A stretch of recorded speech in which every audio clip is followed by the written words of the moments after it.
Preocupação com as coisas desse mundo. A maioria das pessoas se preocupa demais com bens materiais, com o que vai comer, o que vai vestir. E a preocupação é tanta que nada chega, nada satisfaz. Quanto mais tem, mais quer. No Salmo 39:6 diz assim: todo homem anda como sombra, passa, a sombra passa. Em vão se inquieta, amontoa riqueza, sem saber quem as levará. Porque as pessoas, quando acumulam riquezas, elas não conseguem gastar a riqueza. Elas ficam sendo donas ali só nos documentos, nos papéis.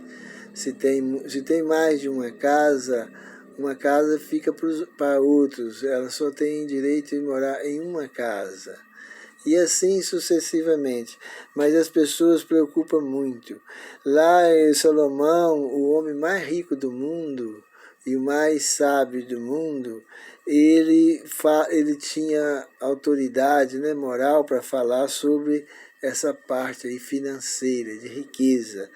Ele diz assim, Eclesiastes 1:3, última parte: que enfadonha ocupação deu Deus aos filhos dos homens, para nela os afligir. É a ocupação que Deus deu aos homens para os afligir. É riqueza. Quanto mais riqueza uma pessoa tem, mais ele aflige a alma dessas pessoas. Ela se preocupa muito, ela não tem tempo para descansar, para estudar, não tem cabeça para fazer outra coisa. A vida dela vai ser toda envolvida com aquilo ali, riquezas. E quanto mais rico for, mais afligida a pessoa é. Ela não tem sossego, ela se torna escrava. Ela se torna escrava da riqueza. Isso é que a Bíblia, Salomão fala que Deus deu isso para o homem, para afligir o homem. Porque o homem às vezes não quer aceitar a palavra dele. A pessoa é mundana, quer viver no mundanismo. Então o que Deus faz? Dá riqueza a essas pessoas para ela não sobrar tempo para ficar fazendo outras coisas. Escraviza ela. Porque a riqueza escraviza as pessoas. As pessoas não conseguem comer o que ela... Se ela for rica, ela não consegue comer o que ela ganha. Então ali o que ela vai fazer? Vai segurar para outras pessoas. E muitas das vezes fica para as pessoas que ela nem conhece, nunca viu. Pessoas que nem nasceram, não ajudaram ela a trabalhar, a fazer nada. São elas que vão aproveitar da riqueza. E assim sucessivamente, né? Lá em Eclesiastes 2:26 diz assim: ao homem que é bom diante de Deus, o homem que é bom diante de Deus, Deus dá sabedoria, conhecimento e alegria. Mas ao pecador dá trabalho para que ele ajunte e amontoe, a fim de dá-lo àquele que agrada a Deus.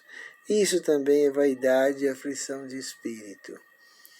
As pessoas, quanto mais ela vai ficando rica, vai adquirindo bens, mais ansiosa para a riqueza ela vai tendo. A mente dela não consegue concentrar em mais nada. É só riqueza, riqueza. Por que Deus permite isso? Porque elas não querem Ele mesmo, não querem servir a Deus.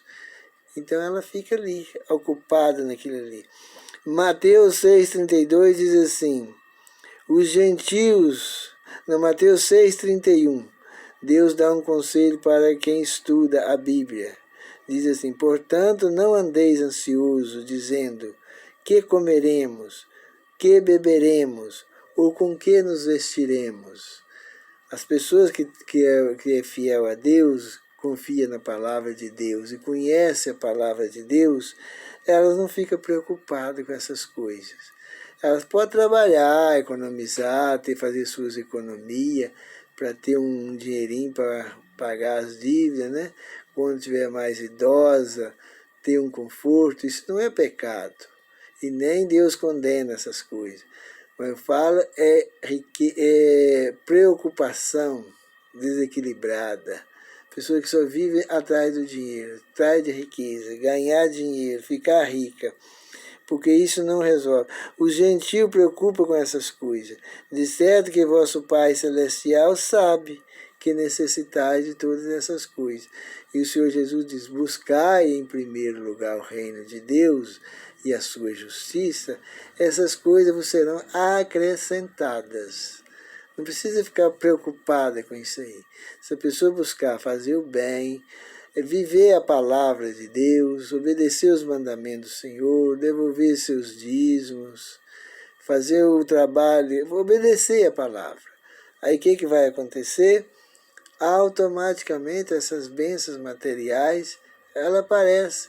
Mesmo que Deus não dá riqueza, mas Ele não deixa faltar, não deixa as pessoas mendigar, não. Deus não deixa filhos dele mendigar. Está lá em Salmo 37, 25. Fui moço, agora estou velho, contudo nunca vi desamparado um justo, e nem a sua descendência mendigar o pão. Sempre o povo de Deus, que os fiéis servos de Deus, sempre tinham o que comer, o que beber e o que vestir. Podia até passar fome num caso de provação, né? Paulo tinha época que ele passava dificuldade até de comida. E também tinha fartura, assim, mas não era assim, mendigar comida, não. Ele tinha quando ele ia pregar, muitas das vezes, às vezes, tinha algumas dificuldades, mas Deus nunca deixou ele envergonhar, não. O Senhor foi na casa de duas irmãs, uma chamava Marta e outra Maria. Desde que o Senhor Jesus chegou lá e estava pregando o Evangelho, Maria só ficava ouvindo o Senhor Jesus pregar. Só ouvindo e o Senhor Jesus pregar a palavra dele.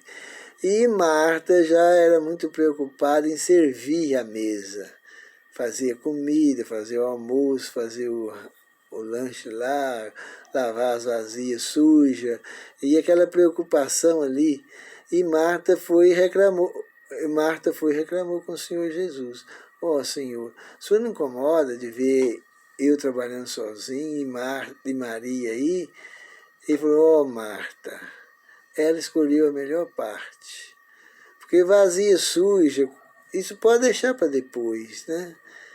A pessoa pode deixar um servicinho para amanhã, para depois, não vai morrer, ninguém vai morrer por causa disso. Mas deixar de ouvir a palavra, aquelas oportunidades ali, e depois o Senhor Jesus diz, Maria escolheu a melhor parte, que não será tirada. Essas vasilhas, essas comidas aqui, as roupas lavadas, tudo, isso é uma coisa que passa, isso não faz muita diferença. Mas ouvir a palavra do Senhor é muito importante. Então respondeu Jesus, né? Mas uma coisa é necessária, falou com Maria, falou o Senhor Jesus. Maria escolheu a parte, a qual não lhe será tirada. Ninguém vai tirar essa parte dela. Um conhecimento que Deus nos dá, sabedoria para lutar contra a mentira, contra os enganos, contra os males desse mundo, é uma coisa que nós necessitamos muito, porque o povo perece por falta de conhecimento. E quem tem conhecimento de Deus e tem o Espírito de Deus, ele luta, ele vence a batalha.